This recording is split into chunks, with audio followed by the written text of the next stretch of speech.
One thing I have found myself doing in this Isaiah study is replacing the words the Lord as they appear in scripture with the name Yahweh. And if you're wondering about that, if you'd like to know, is that really in scripture? Why is she doing that? Or if you're remembering, hey, I know about that, but I'd like to refresh my memory, then I have a resource for you.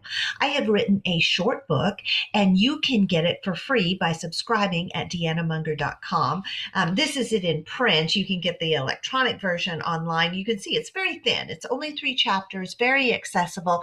It starts with Moses at the burning bush where God first reveals God's personal name. And it talks about what that means and how it relates to the fire that doesn't consume any fuel, and walks through some translation things like, well, how did we get here? Why does it say the Lord if God's name is Yahweh? And that's really in scripture. And then sort of leads us into thinking about, well, what did that mean to Jesus? What does it mean to us? And so I hope you'll check it out. I have it in print and I can share it in print if you want to contact me. I'm not set up to sell it really yet, but I can share it at cost. But you can just get it for free, deannamunger.com.